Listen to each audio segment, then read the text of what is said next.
Hello दोस्तों, मैं Sanjay Singh IIGS के यूट्यूब चैनल में आप लोगों का स्वागत है मित्र। और आप लोग अच्छे हैं? तो आज का जो हमारा सेशन है वो झारखंड से संबंधित सेशन है और ख़ासकर JPSC के क्वेश्चन को लेकर है। पेपर 2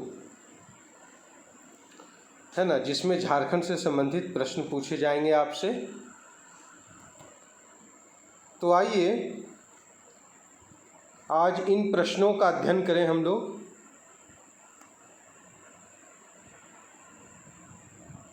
JPSC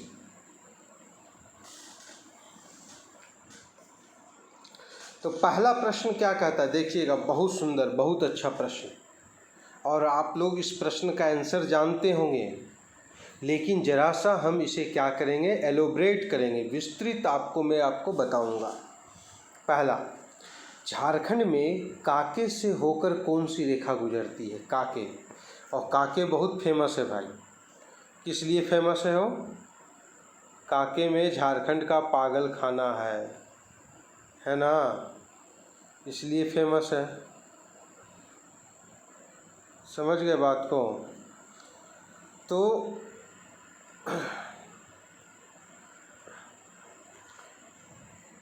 काके जो है, काके से होकर कौन सी रेखा गुजरती है?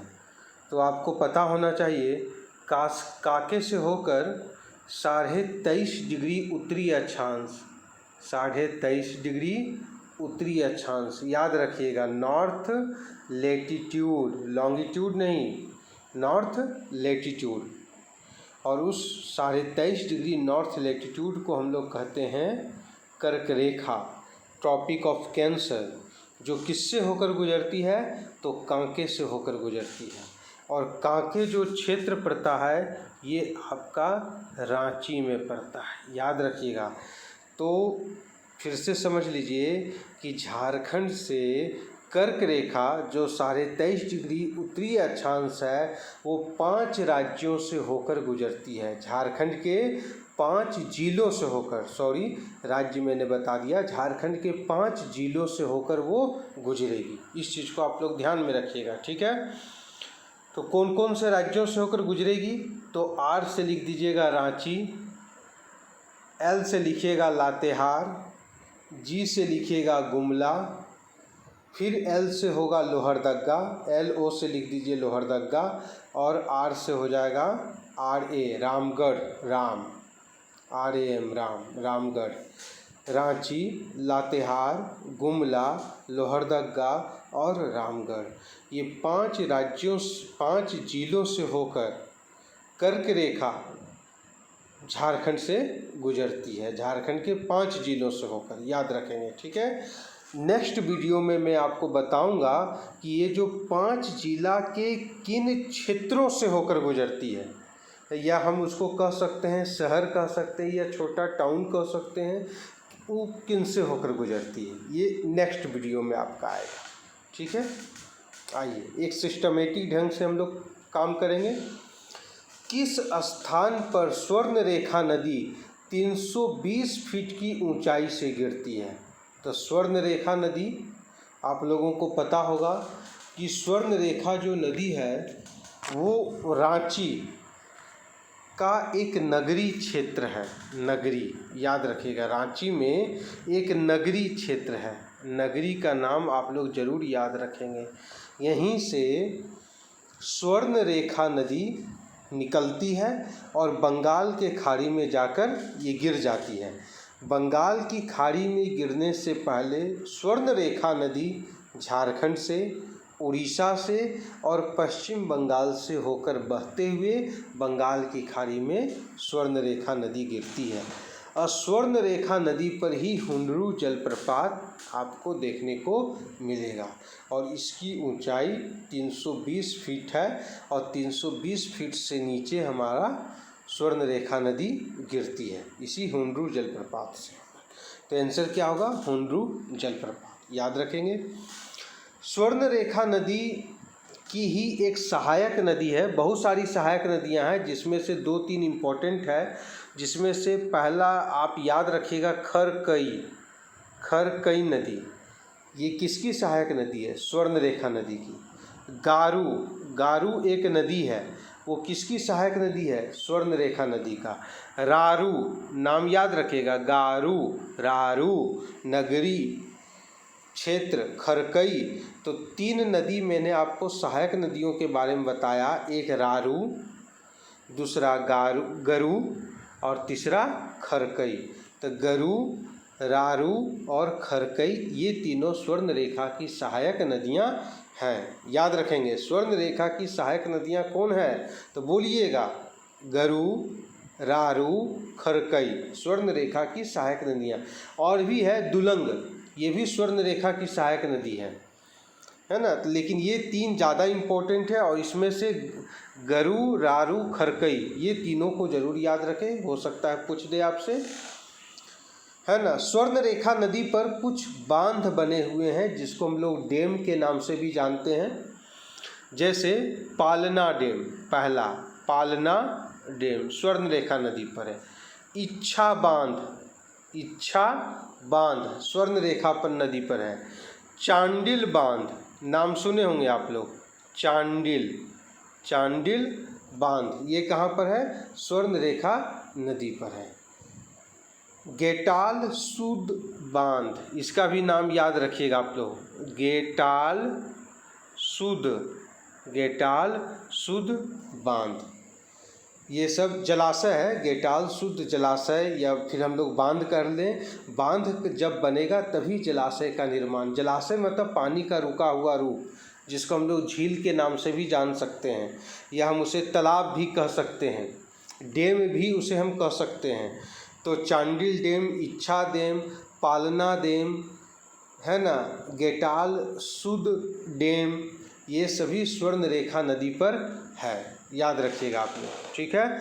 और सिकंदरी, सिकंदरी हाइडल पावर प्रोजेक्ट गेटल शुद्ध डैम पर है। सिकंदरी हाइड्रो पावर प्लांट जो है ये गेटल शुद्ध डैम पर है, याद रखेंगे। तो स्वर्ण रेखा नदी 320 फीट ऊंचाई से गिरती है। कौन सा जलप्रपात होगा? हुंडरू जलप्रपात होगा। स्वर्ण रेखा नदी कहाँ से निकलती है? तो स्वर्ण रेखा नदी रांची के नगरी क्षेत्र से निकलती है। स्वर्ण रेखा नदी जो है वो कहाँ पर जाकर गिरती है? तो स्वर्ण रेखा नदी जो है वो बंगाल के खाड़ी में गिरती है। बंगाल के खाड़ी में गिरने से पहले स्वर्ण रेखा नदी किन राज्यों से होकर गुजरती है? तो झारखंड से होकर गुजरती है, पश्चिम बंगाल से होकर गुजरती है, उड़ीसा से होकर गुजरती है। स्वर्ण रेखा नदी पर कौन कौन से बांध बने हुए हैं? तो स्वर्ण रेखा नदी पर चांडिल बांध है, इच्छा बांध है, गुलडीहा बांध है, पालना बांध है। तो बहुत सारे बांध जो है स्वर्ण रेखा नदी पर, जो मैंने यहाँ आपको लिखा भी है। आइए नेक्स्ट क्वेश्चन को देखते हैं। दामोदर घाटी मुख्य रूप से किस प्रकार की मिट्टी पाई जाती है? देखिए सॉइल, मिट्टी आप लोग को पता होगा, हमारे क्लास जब आप लोगों ने किया होगा तो मिट्टी के बारे में मैंने आप लोगों को बताया था कि मिट्टी का जो निर्माण होता है वो कैसे होता है, ये हम बताए हैं, आप लोग को याद रखना चाहिए। मिट्टी का जो निर्माण होता है वो चट्टानों के टूटने से होता है। और चट्टान किस प्रक्रिया से टूटता है? तो चट्टान में जब अपक्षय की क्रिया होगी, चट्टान में जब अपक्षय की क्रिया होगी, है ना, या हम कह सकते हैं अनाच्छादन की क्रिया जब होगी, अनाच्छादन मतलब चट्टानों का अपने स्थान पर टूटने फूटने की क्रिया अनाच्छादन कहलाती है, तो वो मिट्टी के रूप में कन्वर्ट हो जाता है, याद रखेंगे। मिट्टी का निर्माण चट्टानों से होता है। जैसे झारखंड में जो मिट्टी पाई जाती है वो लेटेराइट मिट्टी पाई जाती है, और लेटेराइट मिट्टी का जो निर्माण होगा बाबू वो किससे होगा? हो ग्रेनाइट चट्टान से होगा, याद रखना। ब्लैक मिट्टी, काली मिट्टी हम लोग देखते हैं महाराष्ट्र, दक्कन का पठार, हमारा राजमहल का क्षेत्र में कुछ काली मिट्टियाँ मिलती हैं। तो इसका मतलब ये हुआ कि वहाँ की जो चट्टानें होंगी वो कैसी होंगी? तो वहाँ की चट्टानें जो होंगी वो बेसाल्ट चट्टानें होंगी, इसलिए वहाँ पर काली मिट्टी मिलती है, झारखंड के क्षेत्रों में लेटेराइट मिट्टियों की प्रधानता है, क्योंकि ग्रेनाइट चट्टानों की प्रधानता हमें यहाँ पर ज़्यादा देखने को मिलता है। अब प्रश्न क्या पूछ रहा है? प्रश्न पूछ रहा है कि दामोदर घाटी में किस प्रकार की मिट्टी मिलेगी। तो दामोदर तो पता ही है आपको, दामोदर नदी है और पठारी इलाका का नदी है। और पठारी इलाका में जो मिट्टी मिलता है उस मिट्टी को हम लोग रेतीली मिट्टी कहेंगे, ज़्यादा मात्रा में रेतीली मिट्टी। इसलिए हम लोग के जो पठारी इलाका का जो क्षेत्र है, यहाँ के जो बालू आप देखते होंगे पूरा वाइट होगा, पूरा सफ़ेद बालू दिखाई देता है ना, क्योंकि पठारी इलाका का क्षेत्र का है ये बालू, है ना। पूरा धनबाद से होते हुए आप पश्चिम बंगाल और इधर पूरा झारखंड सब देख लीजिए, सब में आपको वाइट बालू ज़्यादा देखने को मिलेगा, है ना। तो ऑप्शन में तो कहीं दिया हुआ नहीं है, इसलिए आप लोग रेतीली मिट्टी को टिक लगाइएगा, ठीक है। दामोदर घाटी में किस प्रकार की मिट्टी पाई जाती है? तो दामोदर घाटी में रेतीली मिट्टी पाई जाती है। मंगोलिया पॉइंट किस स्थान पर स्थित है? तो मंगोलिया पॉइंट कहने का मतलब ये हुआ कि जो सूर्य के उगने का जो रंग है और डूबने का जो रंग है ना, उस रंग को हम लोग मंगोलिया कहते हैं। मंगोलिया कहने का मतलब लाल और पीला का मिश्रण, यही है मंगोलिया। तो सूर्य जब उदय होता है तो उस समय आकाश का जो रंग है वो पूरा लाल नहीं है और ना ही पूरा पीला है, दोनों का मिला हुआ रूप है ना। तो ये सबसे अच्छा हमें जो दिखाई देता है, किस क्षेत्र में दिखाई देता है? तो ये सबसे अच्छा हमें नेतरहाट के क्षेत्र में दिखाई देता है। नेतरहाट झारखंड के क्षेत्र में पड़ता, लातेहार। तो लातेहार में जो नेतरहाट का जो क्षेत्र है, वहाँ पर सूर्य के उगने और सूर्य के डूबने का बहुत सुंदर और मनोरम दृश्य हमें वहाँ पर दिखाई पड़ेगा मित्र, है ना। तो मंगोलिया पॉइंट कहाँ होगा? तो नेतरहाट के क्षेत्र में होगा, ठीक है। नेक्स्ट देखते हैं, पालना डैम झारखंड के किस नदी पर अवस्थित है? बहुत अच्छा प्रश्न है। पालना जो डैम है वो झारखंड के किस नदी पर अवस्थित, अभी बताए थे अभी हम आपको। पालना डैम के बारे में अभी मैंने आप लोगों को बताया है कि पालना डैम झारखंड के स्वर्णरेखा नदी पर है, याद रखिएगा, स्वर्णरेखा नदी पर टिक लगा देंगे। किसे हम लोग? स्वर्णरेखा नदी को।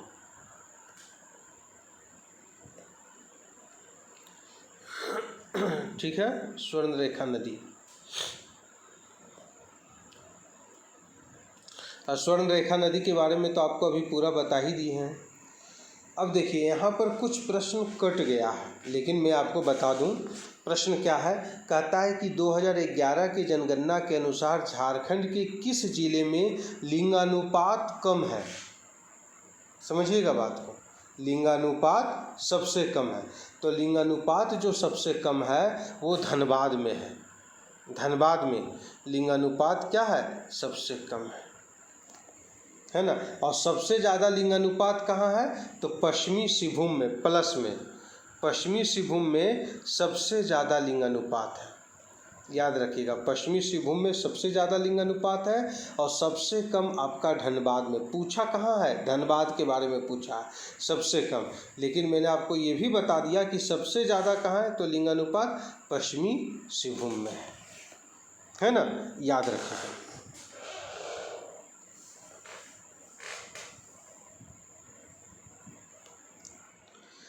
झारखंड का कौन सा जिला राज्य का 100% लौह अयस्क उत्पादक जिला है?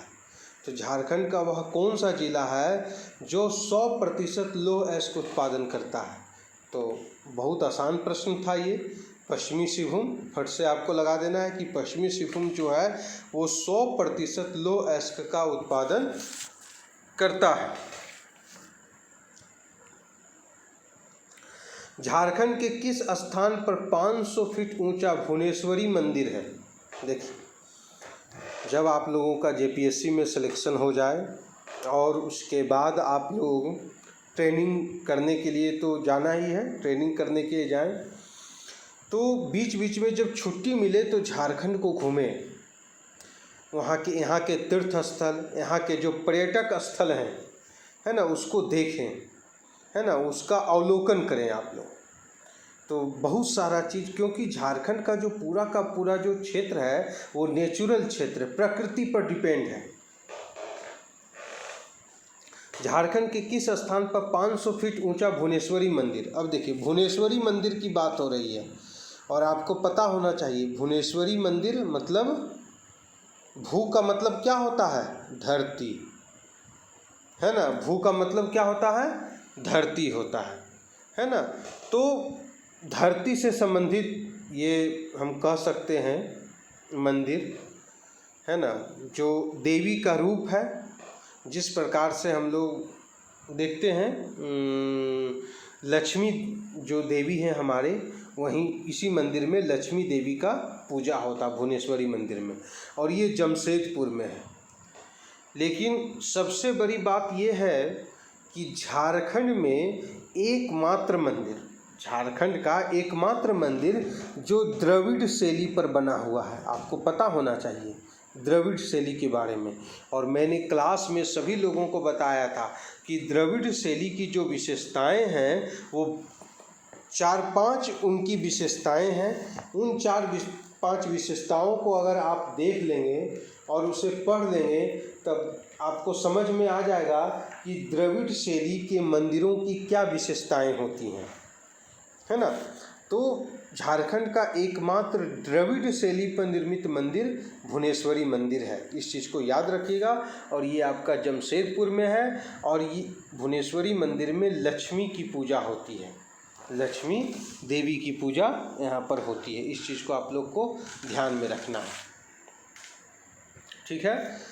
द्रविड़ शैली के बारे में ज़रा सा मैं आप लोगों को बता दूं, क्योंकि आपका जो मेमोरी चिप है वो बहुत कमज़ोर है, तो हो सकता है आप भूल गए होंगे। हमारे क्लास में जो बातें होती हैं उसे आप लोग ज़्यादा नहीं याद रख पाए होंगे, काफ़ी लंबा समय भी हो चुका है, और इस कोरोना काल में आप लोगों की अभी क्या मनोदशा होगी पता नहीं, लेकिन अपनी मनोदशा को हमेशा पॉजिटिव रखें, हमेशा सकारात्मक सोच रखें। यही सकारात्मक सोच आपको बहुत आगे ले जाएगा मित्र। तो देखें द्रविड़ शैली जो है वो क्या है। तो देखिए, हर मंदिर, पूरे भारत में जो मंदिर हमें पाए जाते हैं वो 3 प्रकार के मंदिर हैं। मंदिर की जो संरचना है, उनकी जो आकृति है, वो 3 प्रकार का पूरा भारत में आपको मंदिर देखने को मिलेगा।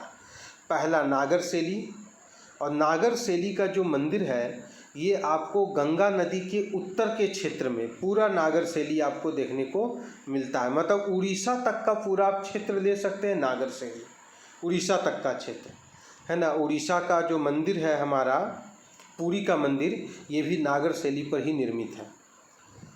उसके बाद आता है बेसर शैली। तो बेसर शैली जो है ये आपका मध्य भारत के क्षेत्रों में देखने को मिलेगा, और दक्षिण भारत के क्षेत्रों में द्रविड़ शैली आपको देखने को मिलेगी। और याद रखिएगा, दक्षिण भारत के क्षेत्र में ही हमारा भक्ति आंदोलन का भी शुरुआत हुआ था। इस चीज़ को भी ध्यान में रखेंगे, अलवार संतों के द्वारा भक्ति आंदोलन की शुरुआत हुई थी। तो जीएस पेपर 1 और जीएस पेपर 2 यहाँ से दोनों आपका कंप्लीट हो रहा। पढ़ाई ऐसा पढ़ो, पूरा निचोड़ कर पढ़ो, जिससे किधर से भी प्रश्न पूछे तो हम उसको बना दें, ये नहीं कि फिर हमारे मन में दुविधा हो, है ना। तो भुवनेश्वरी मंदिर द्रविड़ शैली पर निर्मित है, और दक्षिण भारत की जो मंदिर होते हैं वो द्रविड़ शैली पर बनते हैं। अब इन मंदिर की विशेषता को देखें तो द्रविड़ शैली की विशेषता, आप लोग कॉपी निकालिए और उसको नोट कर लीजिए। पहला देखेंगे विशेषता क्या है द्रविड़ शैली की मंदिर की विशेषता। पहला, 4 दीवारी होगा। 4 दीवारी मतलब मंदिर जो होगा वो चारों तरफ से दीवार से घिरा हुआ होगा। हम लोगों का मंदिर आप देखिए दीवार से नहीं घिरा हुआ है। कोई भी मंदिर जाके देखिए, अधिकतर वो खुला प्रांगण में आपको मंदिर दिखाई देगा, चारों तरफ दीवार से घिरा हुआ मंदिर आपको नहीं दिखाई देगा। लेकिन दक्षिण भारत के जो मंदिर है उसमें 4 दीवारी, चारों तरफ से आपका दीवार दिखाई पड़ता है। इस चीज़ को ध्यान में रखिएगा। दूसरा जो मंदिर है, दूसरी इसकी जो विशेषता अलंकृत है। जो दीवार जो है, दीवार जो आप देख रहे हैं उस मतलब दीवार के बीच में जो हमारा मंदिर होगा उस मंदिर में काफ़ी सजावट होगा, छोटी छोटी मूर्तियाँ उसमें आपको देखने को मिलेगी, इसलिए उसको हम लोग कहते हैं अलंकृत। अलंकृत है, अलंकृत मूर्ति वहाँ पर आपको दिखाई देगी, है ना, याद रखिएगा, अलंकृत मूर्ति दिखाई देगी। तीसरा विशेषता क्या है, गोपुरम। गोपुरम आपको दिखाई देगा। मंदिर के जैसे ही मंदिर के अंदर प्रवेश द्वार करेंगे तो बहुत बड़ा एक गेट आपको दिखाई देगा और काफ़ी लंबा होगा, और गेट में सजावट होंगी, छोटी छोटी मूर्तियाँ उस गेट में बनी होंगी, मतलब प्रवेश द्वार, मंदिर के प्रवेश द्वार को हम लोग क्या कहते हैं, गोपुरम।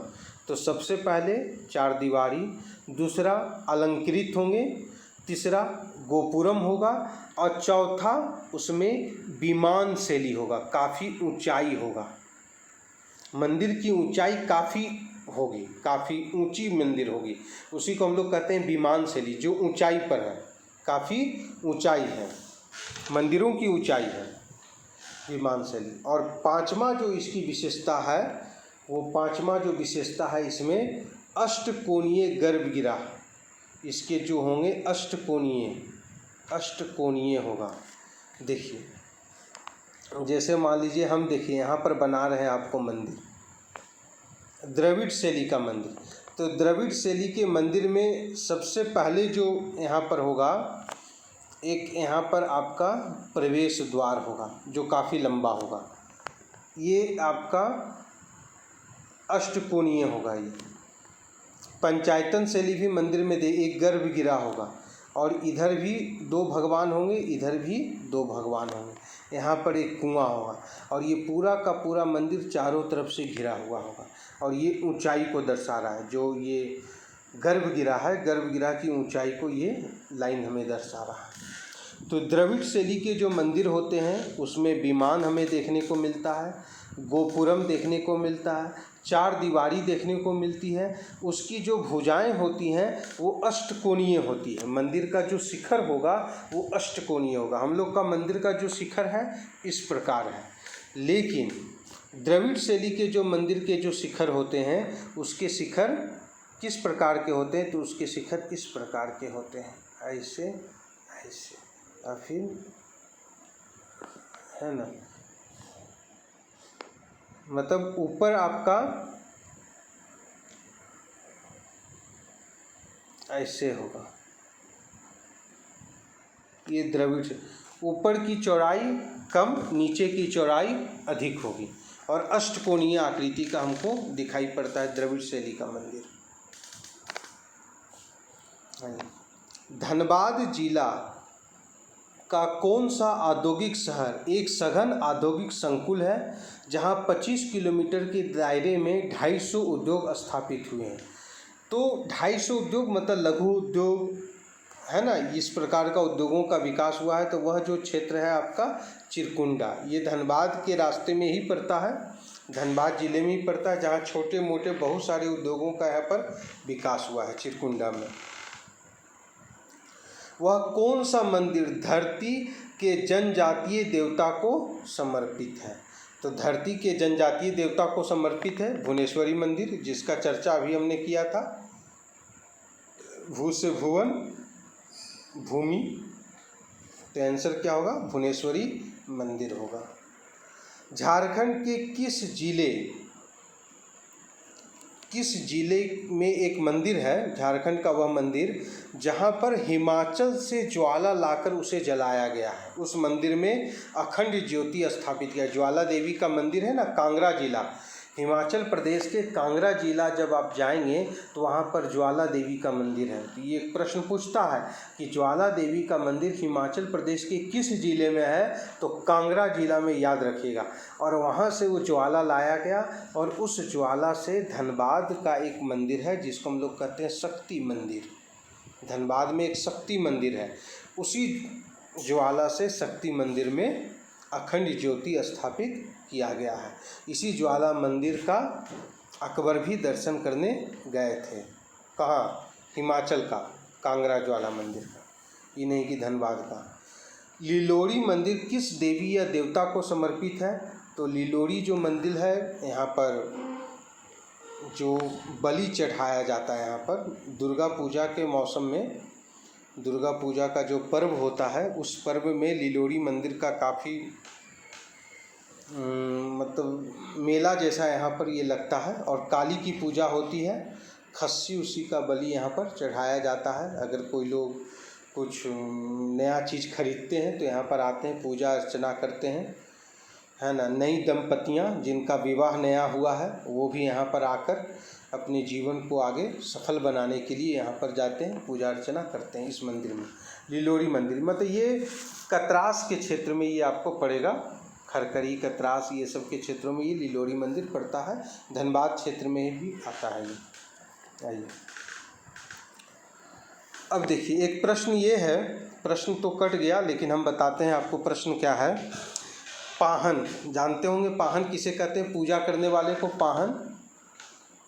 पाहन क्या करता है कि साल के फूल को तोड़ता है और हर घर के छत पर उसे लगाता है। तो कौन से त्यौहार में पाहन साल के वृक्ष के फूलों को तोड़कर घरों के छतों पर लगाता है? तो वह जो त्यौहार है उस त्यौहार को हम लोग कहते हैं सरहुल। और मैंने आपको बताया भी था झारखंड कि जितने भी त्यौहार हैं वो अधिकतर प्रकृति पर आधारित हैं, क्योंकि झारखंड आदिवासी बहुल इलाका है और आदिवासियों की जो मूल संपत्ति होती है वो उसका जंगल और ज़मीन होता है, जो प्रकृति का देन है। तो सरहुल का वृक्ष, सरहुल का त्यौहार, और उस सरहुल के त्यौहार में साल के पेड़ का फूल की पूजा वो लोग करते हैं। फूल को अपने देवता, इष्ट देवता जो उनके होते हैं वहाँ पर चढ़ाते हैं। और इसमें साल के वृक्ष की पूजा होती है। और साल का जो वृक्ष होता है जहाँ वो स्थल पर पूजा करते हैं उस पूजा स्थल को हम लोग कहते हैं सरना। तो सरना धर्मावलंबी लोग भी सरहुल पूजा करते हैं, याद रखिएगा। और बहुत ही उत्सव से ये लोग मनाते हैं, जिसमें फागुन का आगमन होता है। इस मौसम में नया साल का ये पर्व है, सरहुल का पर्व। इस बार भी मनाया गया था, जिसमें साल की वृक्ष की पूजा होती है और एक प्रकार का डिश, व्यंजन, खाने वाला व्यंजन, जिसका नाम आप लोग याद रखिएगा, उसको हम लोग कहेंगे कार्निवाल। पूछ देगा यही प्रश्न कि कार्निवाल क्या है, और सभी आप लोग जानते हैं कार्निवाल क्या है, लेकिन ये नहीं बता पाइएगा कि कार्निवाल क्या है। कार्निवाल एक व्यंजन है, खाने का व्यंजन है। जिस प्रकार से पूजा में हम लोग प्रसाद बनाते हैं उसी प्रकार से ये लोग भी चावल का प्रसाद बनाते हैं, जिसको हम लोग कहते हैं हंडिया। हंडिया, हंडिया लोग पीते हैं ये लोग। इनका एक धार्मिक पेय भी है। जिस प्रकार से हम लोग का धार्मिक पेय सोम रस का सेवन करते हैं ना हम लोग, उसी प्रकार से कार्निवाल है ना, कार्निवाल हंडिया जो है का सेवन ये लोग करते हैं। और इसी में एक नृत्य भी होता है, उस नृत्य का नाम है पाइका नृत्य। पाइका नृत्य याद रखिएगा, पाइका नृत्य का भी यहाँ पर आयोजन किया जाता है। और इसमें स्त्री और पुरुष दोनों मिलकर ये नृत्य करते हैं और विभिन्न कलरफुल इन लोगों का ड्रेस होता है। ओहिरा गीत किस त्योहार के संबंध में गाया जाता है? तो ओहिरा जो गीत गाया जाता है ये आपका वंदना त्यौहार के समय ये ओहिरा गीत का आयोजन आपका किया जाता है। वंदना त्यौहार, वंदना त्यौहार जो है ये कार्तिक के महीना में मनाया जाता है, जिसको हम लोग कहते हैं सोहराय। सोहराय का नाम सुने होंगे, जिसमें पशु की पूजा होती है, गाय की पूजा होती है, जो पशु होते हैं। और पशु लोग को जहाँ बांध के रखा जाता है उसी को कहते हैं बंधन। और वहीं से ही बंधना त्यौहार का आयोजन किया गया है। कार्तिक के महीना में कार्तिक अमावस्या को ये पूजा होता है और दीपावली उसी समय होता है हम लोगों का, है ना। और इसी समय ओहिरा गीत का भी आयोजन किया जाता है। पशुओं की पूजा की जाती है। हमने पहले भी बताया था कि झारखंड के अधिकतर लोग प्रकृति पर आधारित है, पशु का मनुष्य के साथ संबंध है, तो पशु की पूजा इसमें होती है। और ख़ासकर कुर्मी जाति के लोग ज़्यादा करते हैं इस पूजा को, है ना। कुर्मी जाति के लोग इसे ज़्यादा करते हैं, अन्य जाति के लोग भी इसे करते हैं। झारखंड, पश्चिम बंगाल, असम, उड़ीसा ये सब क्षेत्रों में ये पूजा का आयोजन किया जाता है, वंदना पूजा का आयोजन किया जाता है। किस त्यौहार में अविवाहित युवतियां एक लकड़ी बांस को सुसज्जित चौखट को रंगीन कागज से सजाकर पास की नदी को समर्पित कर देती है? वह कौन सा पर्व होता है? तो वह जो पर्व होता है वो टूसू पर्व होता है। याद रखिएगा, टूसू पर्व ये लड़कियां मनाती हैं, है ना, टूसू पर्व। और टूसू पर्व का है तो ये फसल उत्सव भी है, ये फसल उत्सव भी, फसल से भी इसका संबंध है टूसू पर्व का, याद रखिएगा। और धर्मनिरपेक्ष पर्व है, हर धर्म के लोग इसे मना सकता है टूसू पर्व को, जिसे मकर पर्व के नाम से भी जानते हैं। मकर संक्रांति के समय ये मनाया जाता है पर्व, मकर पर्व के नाम से भी जाना जाता है। और मकर का संबंध किस भगवान से है? तो सूर्य भगवान से है, तो इसमें सूर्य भगवान की भी पूजा होती है। इसलिए देखिएगा, मकर संक्रांति जब मकर राशि में सूर्य का प्रवेश होता है तब उस समय हम लोग मकर संक्रांति का आयोजन करते हैं। उसी समय ये लोग भी टूसू पर्व का आयोजन करते हैं। और लड़कियां खासकर इसकी पूजा करती है, जो कुंवारी लड़कियां होती हैं वो टूसू पर्व का पूजा करती है। टू का मतलब क्या होता है? परिपक्वता। और सु का मतलब होता है पति, याद रखिएगा, परिपक्वता टू का मतलब होता है ना। ये कुरमाली भाषा से लिया गया शब्द है टूसू। तो इसमें प्रश्न कहाँ से पूछेगा? तो कौन सा फसल त्यौहार है? तो टूसू फसल त्यौहार है। टूसू में किसकी पूजा होती है? सूर्य की पूजा होती है। एक लकड़ी के बांस को सजाया जाता है और उसे नदी में बहाया जाता है, किस पर्व में? तो टूसू पर्व में, है ना, ये पूजा की जाती है। चलिए, झारखंड विकास मोर्चा के संस्थापक, आपको पता होगा झारखंड विकास मोर्चा के जो संस्थापक हैं वो बाबूलाल मरांडी हैं। लेकिन झारखंड विकास मोर्चा का जो गठन हुआ था, ये प्रश्न पूछेगा, अभी हाल फिलहाल ये चर्चा में भी रहा है। झारखंड विकास मोर्चा का जो गठन हुआ है वो 24 मार्च, याद रखिएगा, झारखंड विकास मोर्चा का गठन 24 मार्च नहीं 24 सितंबर, याद रखिएगा, 24 सितंबर 2006 को झारखंड विकास मोर्चा का गठन किया गया। और ये झारखंड विकास मोर्चा अब जाकर बीजेपी में मिल गई है 17 फरवरी 2020 को। झारखंड विकास मोर्चा ने 17 फरवरी 2020 को मिल गई है, किसमें? बीजेपी में। ठीक है, तो याद रखिएगा।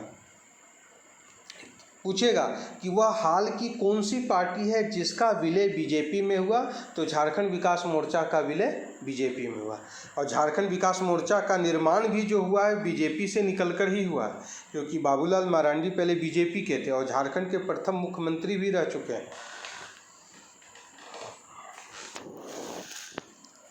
समझ गए बात को? तो इस तरह का प्रश्न पूछता है कि एक प्रश्न और भी यहाँ से निकलेगा कि जो पार्टी का जो विलय हुआ है वो किस अनुसूची के द्वारा हुआ है? तो 10वीं अनुसूची दल बदल अधिनियम के माध्यम से हुआ। किसी पार्टी का किसी दूसरे पार्टी में विलय हो जाना दल बदल के अंतर्गत आता है। ठीक है, अब देखिए, ये जो पेड़ आप देख रहे हैं यही पेड़ है साल, साल का वृक्ष यही है। और इसमें देख रहे हैं फूल लगा हुआ है, और इसी फूल को पाहन तोड़ता है। और सरहुल का जो पर्व होता है उस पर्व में इसी फूल को पाहन हर लोगों के छतों पर लगाने जाते हैं। पाहन जो धार्मिक गुरु होते हैं उन लोगों का, संथाल लोगों का धार्मिक गुरु होते हैं पाहन। अब देखिए, और हमने एक बताया था ना टूसू पर्व, देखिए इसमें मतलब टूसू पर्व में ये इसी तरह से बांस की फट्टी पर कागज़ को लपेटकर एक बनाया जाता है ना, और नदी में इसे प्रवाह किया जाता है। ये टूसू पर्व का ये प्रतीक हम आपको दिखा रहे हैं।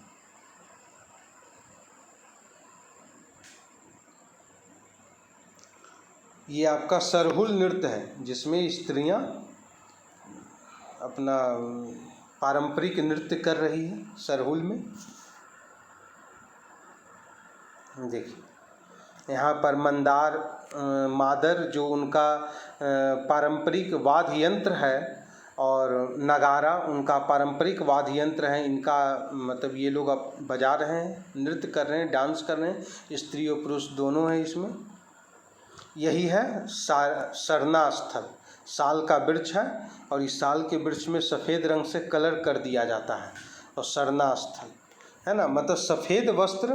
याद रखिएगा सरहुल में सफ़ेद वस्त्र ज़्यादा लोग धारण करते हैं, सफ़ेद वस्त्र और लाल वस्त्र, सफ़ेद के साथ लाल का कॉम्बिनेशन होता है। इस तरह से लाल पगड़ी हो, सफ़ेद वस्त्र हो, है ना। स्त्रियां भी सफ़ेद साड़ी, लाल पट्टी वाला सफ़ेद साड़ी ये सब पहनती हैं वो लोग। किस किले के निर्माण के पूर्व मुगल शासक राजा मेदिनी राय के द्वारा कराया गया? मेदिनी राय के द्वारा किस किले का निर्माण करवाया गया? तो पलामू किला। पलामू किला का जो निर्माण करवाया गया वो मेदिनी राय के द्वारा करवाया गया। पलामू किला दो है, एक नया पलामू किला जो इस्लामी शैली से निर्मित है और दूसरा है पुराना पलामू किला, है ना, याद रखिएगा। तो नया जो पलामू किला है उसका निर्माण राजा मेदिनी राय ने किया था। तो ये पलामू किला नया के बारे में पूछा है, याद रखें। और पुराना जो पलामू किला है ये मानसिंह रक्सेल वंश के थे, ये सब राजपूत वंश के हैं। झारखंड में भी राजपूत वंश हमें दिखाई पड़ता है, जैसे मानसिंह जो हैं रक्सेल वंश राजपूत वंश से संबंधित हैं। ये पुराना किला पलामू में इन लोगों ने निर्माण किया था। 1815 में एडवर्ड सेवन की स्मृति में किसका निर्माण कराया गया? एडवर्ड सेवन की स्मृति में किसका निर्माण करवाया गया 1815 में? तो भगवा कुआं, एक भगवा कुआं है जो आपको साहिबगंज के क्षेत्र में पड़ता है, भगवा कुआं, इसका निर्माण करवाया गया 1815 में एडवर्ड सेवन के द्वारा।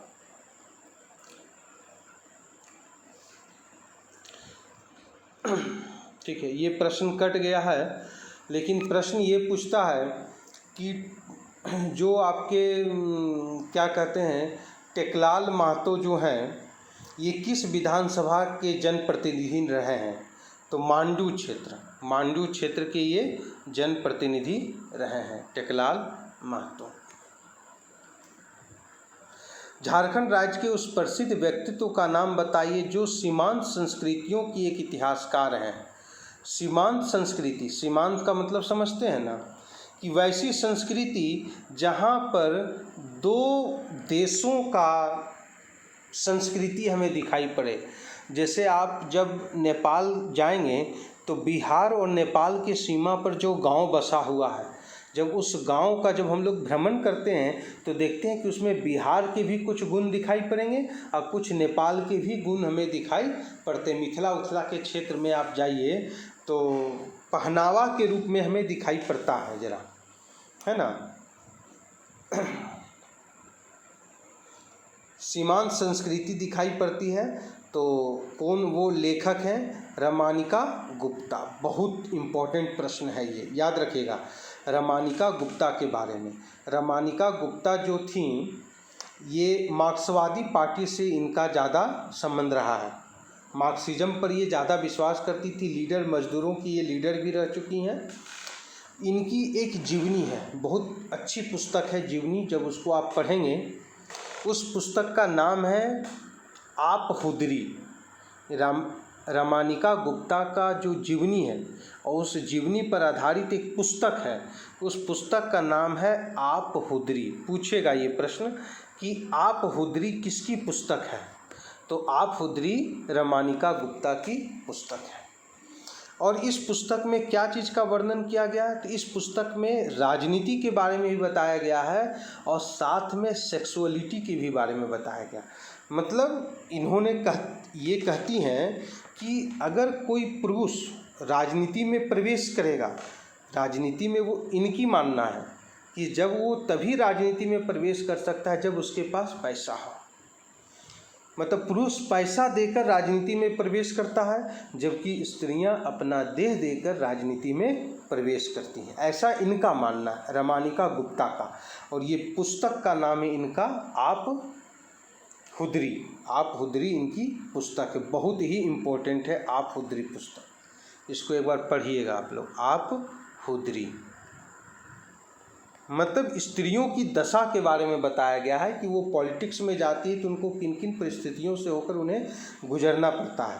और साथ में रमानिका गुप्ता को पानी वाला रानी भी कहते हैं, पानी वाली रानी, क्योंकि पानी वाली रानी के नाम से भी रमानिका गुप्ता को जाना जाता है। गोमिया के क्षेत्र में पानी के लिए इन्होंने आंदोलन किया था, इसलिए इन्हें पानी वाली रानी भी कहा गया है ना, याद रखिएगा। और मांडू की पहली महिला विधायक रह चुकी है ये रमानिका गुप्ता। मांडू जो रामगढ़ के क्षेत्र में पड़ता है ना, उसकी पहले तो हजारीबाग के क्षेत्र में पड़ता था, क्योंकि रामगढ़ जो है हजारीबाग से ही अलग हुआ है। रामगढ़ का जो क्षेत्र बना वो हजारीबाग से अलग होकर बना है। तो मांडू जो है वहाँ की विधानसभा का पहली रह चुकी है रमानिका गुप्ता। मांडू की पहली महिला विधायक रमानिका गुप्ता रही हैं। रांची में आयोजित 34वें राष्ट्रीय खेलों में झारखंड का कौन सा स्थान प्राप्त हुआ था? रांची में जब 34वें राष्ट्रीय खेल का आयोजन हुआ था तो उसमें झारखंड को जो स्थान प्राप्त हुआ था वो 5वां स्थान प्राप्त हुआ था। झारखंड को कौन सा स्थान प्राप्त हुआ था? तो 5वां स्थान प्राप्त हुआ था। देखिए यही रमानिका गुप्ता है और इनका चित्र भी यहाँ बना हुआ है। पुस्तक का यहाँ पर नाम भी आपको दिखाई दे रहा होगा, आप खुदरी पुस्तक है ना। एक जिद्दी लड़की की आत्मकथा, पुस्तक का नाम क्या है? एक जिद्दी लड़की की आत्मकथा। मतलब ये कैसे राजनीति में प्रवेश करती है। पंजाब की रहने वाली, धनबाद में रही, फिर हजारीबाग के क्षेत्र से ये राजनीति में प्रवेश की और मजदूरों के लिए संघर्ष की, तो स्वाभाविक है इसलिए यहाँ पर लिख दिया गया एक जिद्दी लड़की की आत्मकथा, आप खुदरी। पढ़ें इसे। तो इस प्रकार हमारा आज का जो सेशन रहा 20-22 प्रश्न मैंने आप लोगों को दिया है और ये सभी प्रश्न बहुत इम्पोर्टेंट है। आप इन सभी प्रश्नों को देखेंगे और ध्यानपूर्वक देखें और इसे याद करें और कुछ कुछ अपने कॉपी में जब मैं बताता हूँ तो उसको नोट भी आप लोग कर लिया करें मित्र। ठीक है, तो आज के लिए इतना ही रहने दें। कल हम लोग पुनः कल फिर मिलेंगे। अब रेगुलर आपको एक क्लास आपको हम देते हुए चले जाएंगे, झारखंड स्पेशल, और बीच बीच में पेपर 1 का भी मैं क्लास आपको दूंगा ही दूंगा, है ना। इस चीज़ को भी ध्यान में रखेंगे। ठीक है, तो आज के लिए बस इतना ही रहने दीजिए। हम लोग कल मिलते हैं। जय हिंद, जय भारत।